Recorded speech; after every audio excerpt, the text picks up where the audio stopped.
I've always been fascinated by the teachings of Jesus, especially those that challenge our understanding of true devotion. In the Sermon on the Mount, Jesus presents a radical vision of what it means to live a truly good life. But what does this look like in practice? It's not about outward appearances or following a set of rules. Instead, Jesus teaches that genuine righteousness flows from a close relationship with God and is expressed through love for others.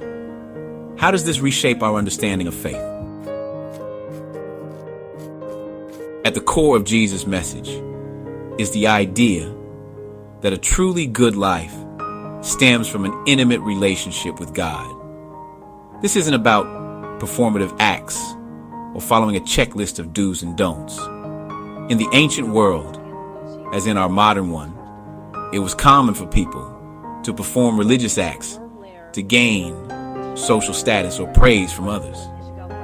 But Jesus turns this idea on its head. He teaches that true righteousness isn't about what others see, but about the state of our hearts before God. This shift from external observance to internal transformation is central to Jesus' teachings throughout the Sermon on the Mount.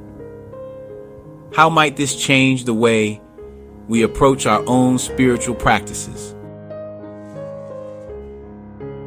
Jesus uses strong language to warn against hypocrisy in spiritual practices. He employs the Greek word hypocrites, which refers to stage actors, those who wear masks and play roles. This vivid imagery drives home the point that performing righteousness for human approval is like putting on a religious costume, hiding our true selves from God and others. Jesus specifically addresses three common spiritual practices: giving, prayer, and fasting.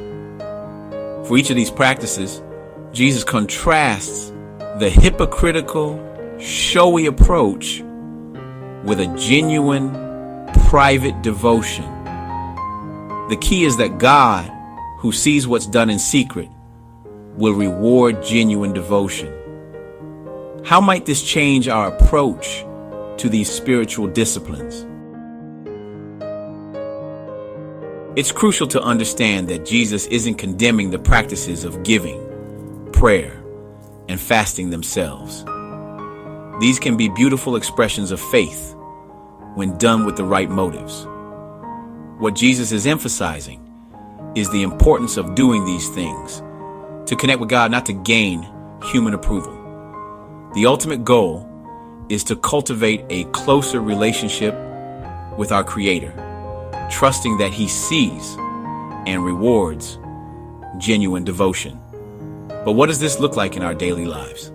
This focus on intimacy with God is revolutionary.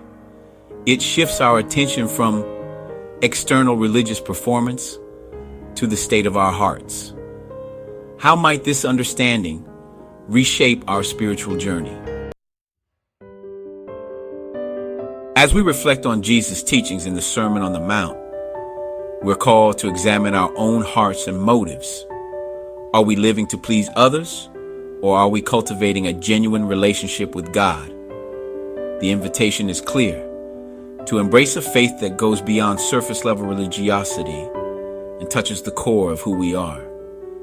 May we all strive to live lives of authentic devotion, knowing that our loving Father sees and cherishes our sincere efforts to draw near to Him. How will you respond to this call for genuine faith? Share this with others and leave me a comment. Thanks for tuning in.